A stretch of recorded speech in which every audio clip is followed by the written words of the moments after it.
Real quick, just want to thank our staff. I know a lot of times, scouts, area scouts, pro scouts, they go under the radar, but they're not under the radar for us. Really excited about the offseason, from adding coaches to free agency to the draft. All of our staff does a tremendous job. Ryan Pace wears a lot of hats in the personnel department, and he leads that pro staff. Former executive of the year, has a lot of experience. And Sal Conti, Hakeem Smith, Ben Martinez, those guys do a great job. Obviously, our college scouts on the road, working hard, away from their families, all to create clarity for Terry and Raheem. So really happy with the outcome of both free agency and the draft. So from there, anything you guys got? Questions? Yeah, Kyle, when did, I guess Joe Collier had one of the key reports, according to the team's YouTube channel. When did you all decide, hey, this is a good report, we might be going in this direction? In terms of which one? Quarterback. Oh, yeah, with Penix. Yeah, I mean, Joel, obviously, yeah. A lot of he was the primary scout, area scout. Mm-hmm. And shoot, that goes back to, all of the guys in this draft. That goes back to the year before. So our guys will start evaluating the players for next year's draft at the end of May here. So Joel was a guy who really liked Penix, and obviously then you have your cross-checkers come in, and Dwan Jones and Rustin Webster and all these guys, and Rossi. And then we go through the February meetings. We like them then the coaches come in. So it's a process. Like every one of the guys that we drafted is the same type of process that we go through. So, but yes, Joel was a primary scout there. Kyle, you talked a lot last year about the conventional wisdoms and taking a running back at number 8. Now it's we're still talking about that now and having the conversation of, okay, you draft a quarterback at number 8 overall who may not see the field for a couple of years. That kind of goes against the conventional wisdom of we want to win now. We want a guy who can go on the field immediately. So with that context and with this whole idea of, y'all talked about before, like it's not about the what, it's about the who. Why was Michael Penix the guy that y'all felt convicted in with the future foundation at quarterback? Yeah, well, I mean, it's a long answer because it goes back years. It goes back to when Terry first got here, and in 21, you're always looking for. You look at it in terms of 5 years. Are you good in that position for the next 5 years? And minimum. When we first got here, obviously Matt Ryan, a tremendous quarterback, and there's a lot of variables that go into when we first got here in terms of cap and cash and where you're at as a team and trying to build. But we were always looking aggressively for the heir apparent, the down the road solution at that position. There's 3 ways you can acquire that position: through the draft, and it's the most sought after position. It's the most important position in all of sports, and it's the most expensive position in our sport. So if it's through the draft, the currency is draft capital. So once you identify a guy, you got to be ready to go up and get him. You have to be ready to give up future assets to go get that player. In the pro side of things, and you've seen in recent years, to go get a guy that you believe in, you have to trade both draft capital and cap and cash. So you're going and giving 3 first-round picks and 2 1s and 2 2s or whatever the case may be, plus cap and cash, to then solidify we're okay with that because we got the next 5 years, 6 years, whatever figured out. So you're sacrificing, hey, we might not pick a player this year to help us win right now, but we're in win right now mode because we've solidified that position. Then the other option is free agency, which is what we did with Kirk. We had an opportunity in unrestricted free agency to add a guy that we believe in. And it's an expensive addition because he's that guy. He's our quarterback. He is our starter. He's the guy we believe we can win with. He's the leader. I was with him in Washington. He hasn't changed. He's a maniacal preparer, leader, toughness, all those things that we love. So that's the other option to do. The tricky part is the draft. And for us, going back to Penix, this is the first year that we were sitting at our pick, and there was a quarterback at that position, most important position in sports, that we felt like can be the guy. This is the first year. We didn't pick one in 21. We didn't pick one in 22, not 23. This was the first year that we were sitting there, and we're staring down the barrel at a player that we think can be that guy. So right now, as it stands, regardless of which, we've gone from 21, and I know it's long-winded and it's going back in time, but it's an unsettling feeling sitting there in 21. I'll never forget sitting there with Terry and being like, okay, well, what's our future? What's our plan for the future? How are we going to solidify down the road? It's not just about this year or next year. It's about 5 years minimum, and always trying to find that option. And it just, through the draft, it didn't happen naturally. We want to make, you don't want to put yourself in a position where you have to force something, or you know what I mean? You want it to happen naturally. And in this situation, we went out and got a guy that we believe in, and we're sitting there in the draft, and we let our board speak to us, and there was a guy there at that position. So now we feel really good at 5 years minimum. We are good. We don't have to worry about that position. Kyle, going back in time a little bit, when you picked Michael Penix at quarterback, the last 4 years they've all been offensive picks in the first round. What is the overall, and what was the overall assessment of the defense when you're that high, close to number one, but you go offense 4 years in a row? Well, it's like we've talked about before. It's always best player available in our board, and how that board falls to us. The confidence and conviction we have in the players that are there available to us. When you have a lot of different players up there at different positions, we do value certain positions over other positions. And if it's all equal, you're looking at need, you're looking at positional values, you're looking at all those things. But at the end of the day, we've been the same, and we've been consistent that way. Use free agency, set yourself up for the draft so you can go in there and pick best player available for you.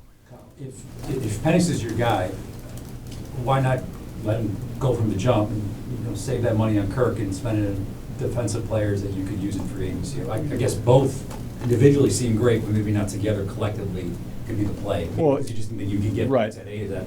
Well, there's we believe, but that's now you're getting into the hypotheticals of if everything was the same and we went in there, we didn't have any quarterbacks on our roster, we just sit there at 8 and pick a quarterback. Like the way that that process works is no different than what we've done in 21. We identify first in February how many quarterbacks do we think are going to go. It could be 12 in the first round, 6, 8, whatever it is. This year we thought there would be 6. I was wrong. I thought 4 would go before us, but thought there would be 6 that go. So now you take that number. We think there's going to be 12 first-round quarterbacks this year. And we shut the doors and take all the grades, and we take all the scouts' opinions and coaches' opinions, character, makeup, everything that goes into it. And Raheem and Terry's job is to sit there and say, of these 12, who are we going to do? Who's the guys we believe in? Who are the conviction guys? Who are we going to pull the trigger on? Like we said, year 1 and 21, 5 went. We didn't pick one. This is the first year that we sat there, and there was one that we would do. The point I was making earlier, that position, it's what do you have to pay for that position if you believe in it. We were at 8. If you believe in 6, you can't sit at 8. You better go to 6.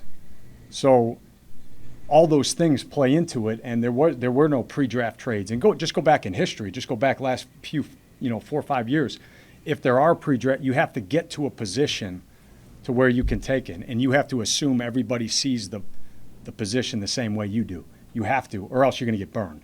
So we've essentially what we've done is we have Kirk Cousins, who we believe in. Everything, what we did to get Kirk Cousins tells everybody what we believe about Kirk Cousins. He's our guy.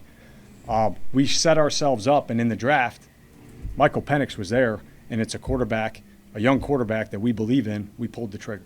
I mean, that's as kind of clear as I can say it. I interrupt you, Kyle.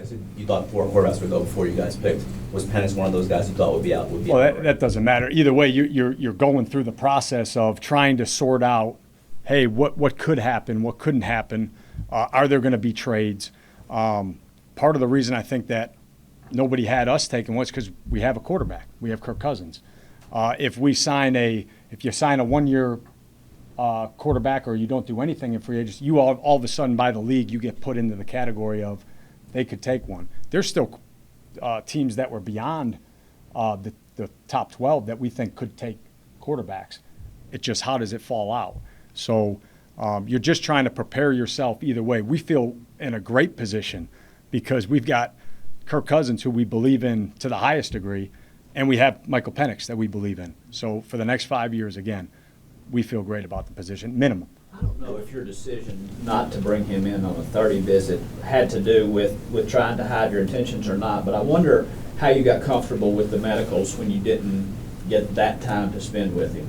So the medical, that all happens at the combine, So those that things. was enough. What, Yeah. everything took place there. Well, postseason, was enough for y'all. whether we bring guys in on 30s, we go private guys. We privated a lot of guys this year.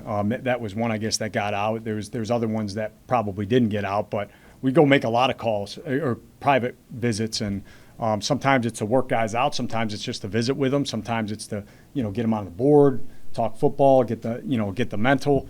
Once you kind of check that box and you're like, hey man, do we need any more information here or not? We had Michael Penix and a lot of other guys scheduled for 30s, but we made our private visit. We kind of checked the box. Let's utilize another 30 on somebody else that we need more information on. So you came out of the private visit with him. Yes. feeling okay about his medicals. Yep. You had checked that box. Yeah, medical stuff happens at the combine. Okay. All the medical information.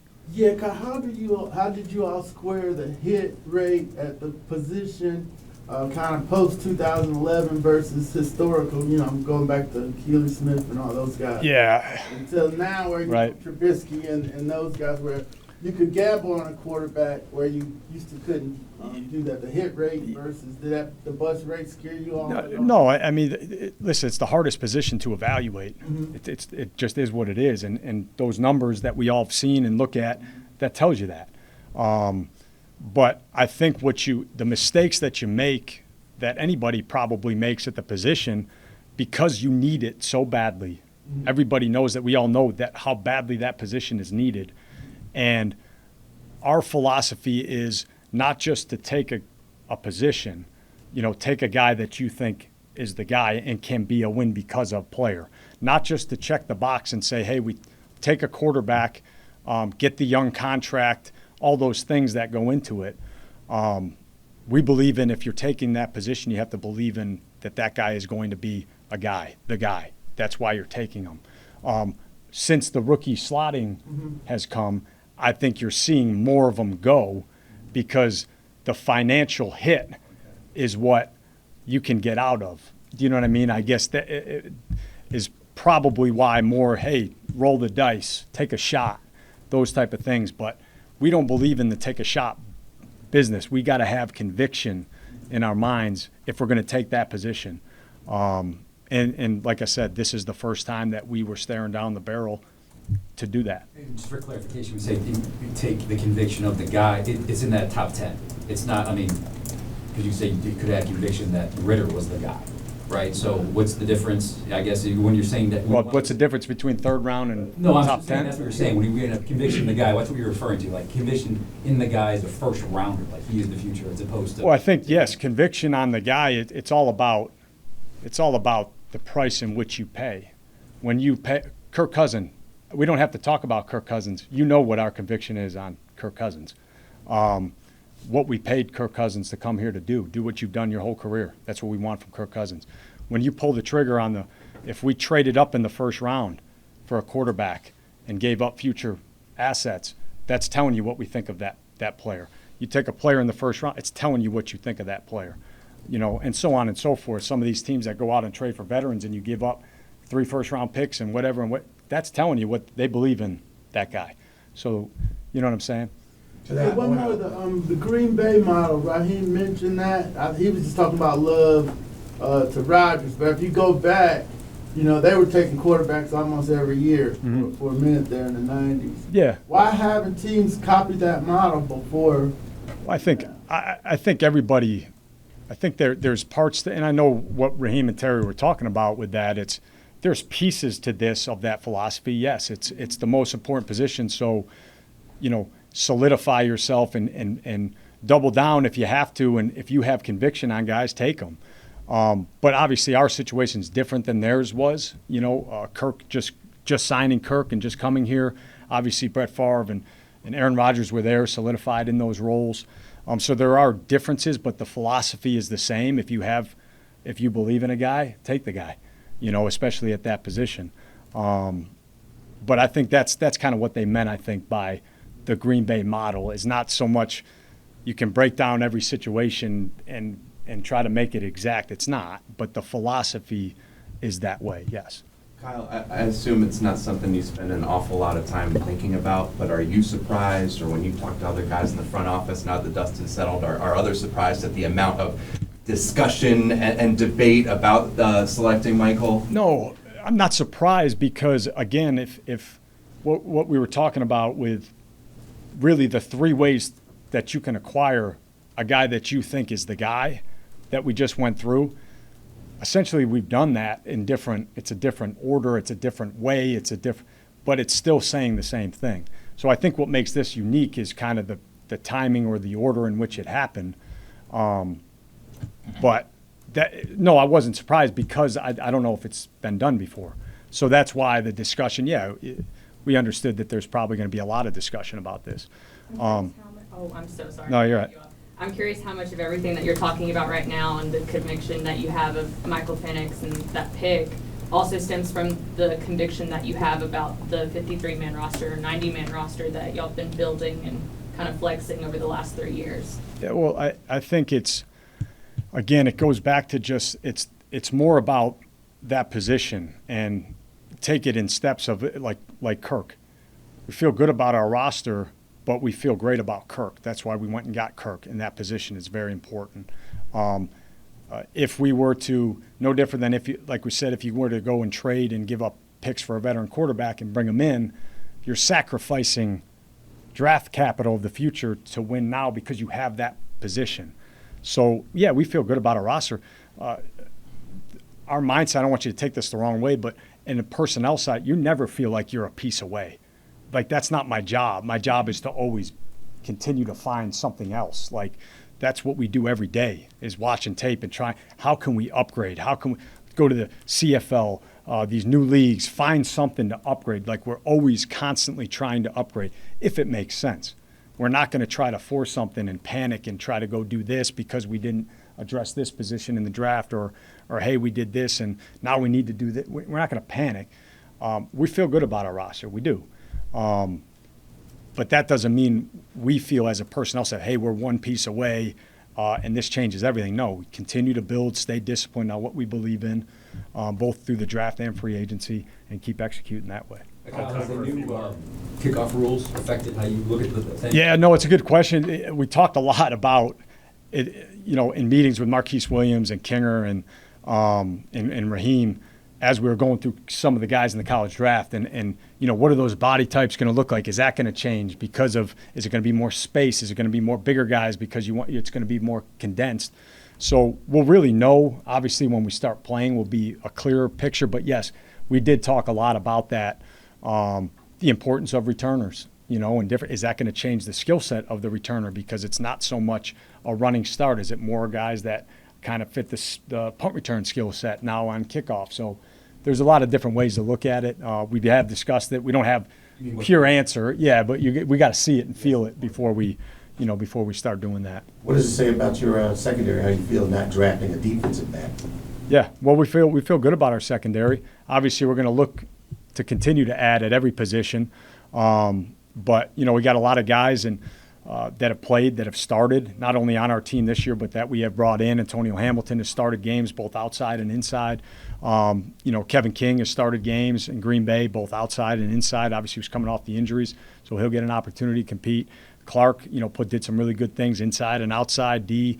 Hughes. So we've got guys that have played. We've got veterans that have played and started, and it's not new to them. But like every position on defense and offense, we're going to continue to look to add.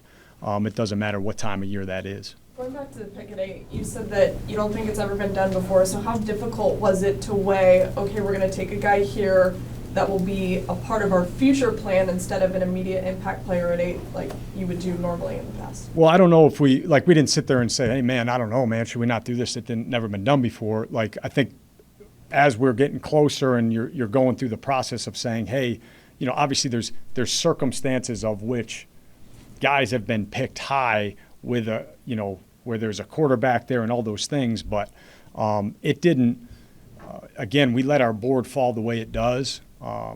You know, we've gone through the last few years of unknowns and uncertainties of not only now but the future. And now we feel tremendous about both, with two guys, and Penix as a young quarterback, Kirk Cousins as a veteran that's been there, done that, know exactly what we're getting when he walks out there. We know who he is. I was with him and like, you know exactly who this guy is, and we're fired up about that. And Penix is going to have to learn from him and learn from Heineke. Heineke's one of the best dudes you ever be around. He's played a lot of ball, knows a lot of things, and his job is to soak in as much as he can. But we went from a time of uncertainty in January at that position to we feel really good for, like I said, minimum 5 years moving forward. What was the moment you knew that Penix was the future? There wasn't one moment. Like you said, you know, when you go through that position is so difficult to evaluate. It's so hard. There's so many variables, where they go, how they, you know, what's their wiring, what's their makeup. You know, the tape is one thing. What do the coaches think? What's the vision for them? What's the skill set? There's so many things. So from the beginning, any quarterback that you evaluate and you put into the category of we pull the trigger, that's when you are thinking that. Because now it's like, okay, if you put them in that category, if you would, now it's about will you? Is it going to be possible to? Because those are the unknowns with the draft. You just don't know. You could, and these are all, again, hypotheticals of if you don't have anybody and, oh, wow, I love this quarterback. Well, if the people above you need one, you could offer the world. It ain't happening. You ain't getting up there. You know what I mean? So, yeah, great. I love this guy too, but not happening. So you do the best you can to evaluate the guys, put them into the categories of who you would do. And I think we've done a good job of that since we've been here. We have. And this was the year that one fell to you and you're staring at them. And we followed through with what we've said we've always do within the walls, and that's pull the trigger. And we feel really good about it. What does the money you've invested in quarterback with Kirk, the rookie scale that you have to do with Michael, and then restructuring Taylor, what does that require you to do in other areas now that there is a lot of money invested in the quarterback position? Yeah, I think again, there's that position. That's the position you've invested a lot in. Look around the league, look at some of the you guys can do it and look up the numbers of just some of the top quarterbacks in the league and how much cap is invested into that position. That happens all over the league. Now we have two quarterbacks, but in the same ballpark when you look at the cap numbers. You know, so obviously we're going to have to, when you have a quarterback or two quarterbacks, that it takes from something else. That's naturally how it does. But feel good about our cap situation, where we're at, and Olsen and Karen do a great job with that. Yeah, we feel really good about where we're at as a team. All right, thanks everyone. Good.